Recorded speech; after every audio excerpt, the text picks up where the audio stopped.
जय हिंद फ्रेंड्स। मैंने अपने जीवन में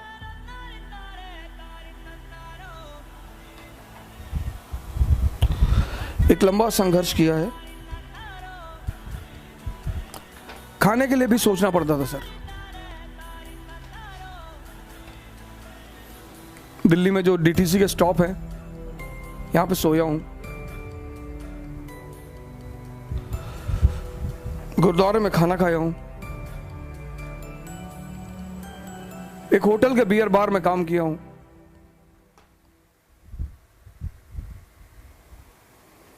कभी फुर्सत से बताऊंगा आपको।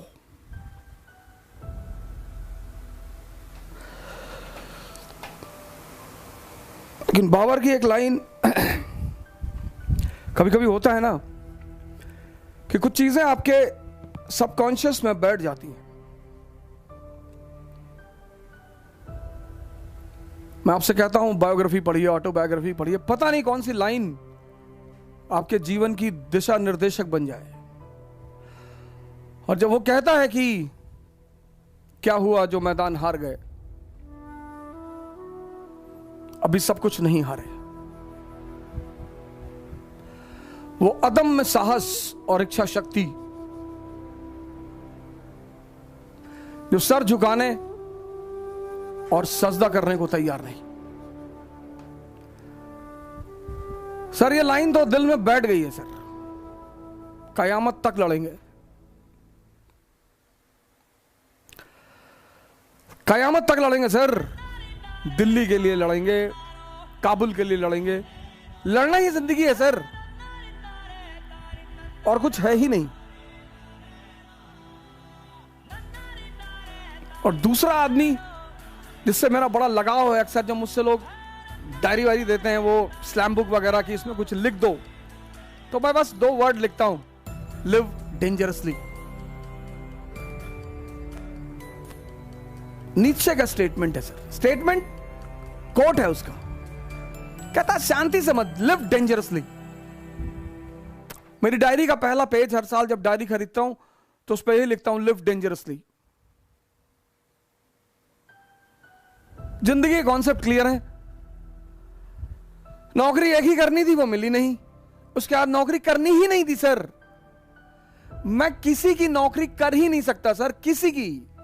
मैं जिसके भी साथ काम करता हूं उसको एक बात स्पष्ट तौर पर बोल देता हूं, हुक्म मत चलाना। वो तो हमने अपनी अम्मा का नहीं सुना। वो हमेशा हमसे कहती रही, निकाल देंगे घर से, निकाल दो। अब राजा मनकापुर थोड़ी हो कि 10,000 बीघा खेत है तुम्हारे पास, निकाल दोगी। कितना खेत होगा? 15 बीघा होगा, 20 बीघा होगा, 30 बीघा होगा, बहुत होगा 50 बीघा होगा। राजा कुंडा थोड़ी हो कि 1 लाख बीघा खेत है, निकाल दो। 15 बीघा खेत के लिए गुलामी, धमकी मत दो। और जब मेरा अंतिम अटेंड निकल गया और जब उन्होंने मुझसे कहा कि भिखमंगे हो गए हो तुम, अब जिंदगी भर मेरे टुकड़ों पर जिंदा रहोगे, उनकी इस लाइन ने भी जिंदगी को बदला सर। मैंने कहा ताने मत दो, कहीं दे रही हूं, हिम्मत है तो जी के दिखाओ। हाँ, मैंने कहा दिखाएंगे। बोली जा रहे हो क्या घर से? मैंने कहा जी। हाँ, बोले तो ये कपड़ा भी उतार दो, ये पैंट, ये शर्ट और वो अंडरवियर बनियाइन, वो भी मेरे ही पैसे की है। बहुत ताव है तो उतार के जाओ।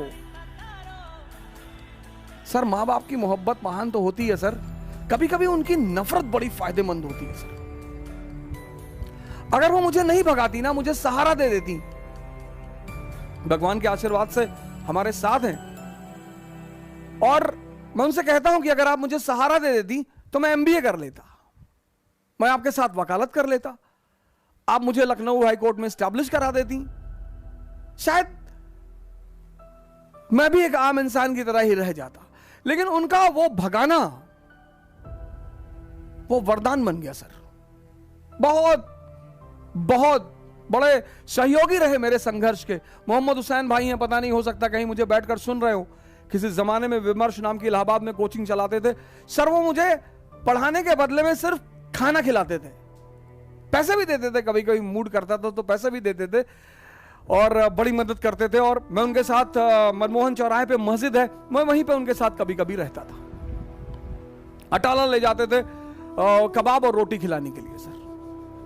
वो मेरे संघर्ष के बड़े महत्वपूर्ण साथी हैं सर। इंसर्च एकेडमी चलती थी, कुंदन राय भाई हमारे, पता नहीं हो सकता शायद हमें कहीं सुन रहे हो, उन्होंने बड़ी मदद की सर। सबसे अहम आदमी जो रहा जिसका नाम मैं लेना चाहूंगा वह है सुरेश सिंह, एटीएन एकेडमी चलाते थे सर। वो पहला आदमी है मेरे जीवन में जिसने मुझे एक अच्छी रकम मेरे हाथ में रखी पढ़ाने के एवज में। अरे कहा हो जा सर, आप पैसा ले जाइए और कभी आपको जरूरत हो तो हमसे मिलिए। अभी इलाहाबाद हाईकोर्ट में वो प्रैक्टिस करते हैं सुरेश सिंह, बहुत मर्दाने किस्म के आदमी। अभी तो काफी दिनों से मेरी बातचीत उनसे नहीं हुई, लेकिन उनसे बड़ा अच्छा वो रहा। फिर मैं दिल्ली चलाया, मेरे एक बड़े अहम सहयोगी रहे नीरज तिवारी जी, उन पर तो मैं एक अलग क्लास ले ही लूंगा। बड़ा रोल रहा उनका मेरे जीवन में। और मेरे मित्र हैं मनोज जायसवाल, अभी वो एक इंटीग्रिटी आईएएस करके संस्था चलाते हैं। उनका एक बड़ा अहम रोल रहा, बड़ी बहुत जबरदस्त सहायता की उन्होंने मेरी मुसीबत के वक्त में। और नीरज भारद्वाज जी हैं, राव आईएएस में पढ़ाते हैं, ज्योग्राफी पढ़ाते हैं। के बशर साहब हमारे इकोनॉमी के टीचर हैं, उनका नाम लिए तो मैं वो बात ऐसे बड़े सारे लोग हैं, मैं सबका नाम तो लेना ही चाहता हूं। और कभी मौका मिले तो इन लोगों का जो एक ऋण है मेरे ऊपर, वो ऋण भी चुकाऊंगा सर। लेकिन संघर्ष डरने की चीज नहीं है सर, संघर्ष मजा लेने की चीज है सर। कोई नहीं है, कोई किसी को फोन मिलाओगे काट देगा। जो संघर्ष से डर गया वो मर गया।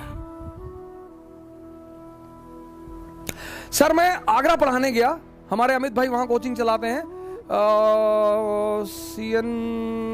सेंटर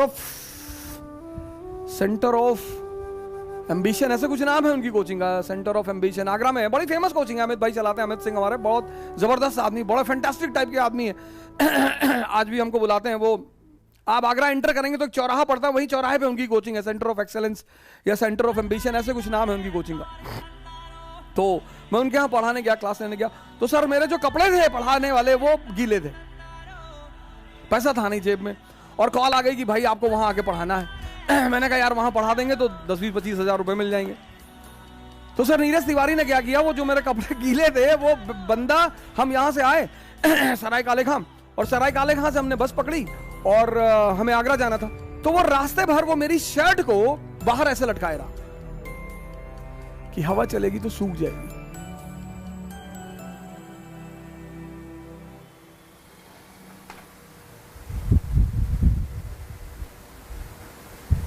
अब तो कोई डरा ही नहीं सकता सर। हर रंग, हर रूप जीवन का देखा है सर, हर मौसम देखा है, हर चीज बनाना जानते हैं। मटन करी बना ले तो ताराचंद में बम बनाना भी सिखाया जाता है सर। हमारा केपीयूसी छात्रावास तो उसमें डिग्री देता है सर इलाहाबाद में कि कितनी आवाज पैदा होती है।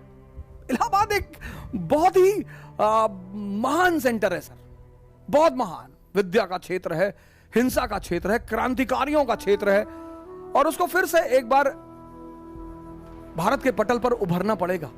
जब भी भारत का पुनरुत्थान होगा तो उसकी धारा फिर से इलाहाबाद से ही बहेगी, क्योंकि उस मिट्टी में है कुछ। हमारे यूनुस खान साहब हैं, परिवर्तन आईएएस चलाते हैं, बहुत ही जबरदस्त आदमी, पॉलिटी पढ़ाते हैं, और क्या पॉलिटी पढ़ाते हैं सर। तो मैं ये कहना चाहता हूं कि संघर्ष अब तो सर ये लगता ही नहीं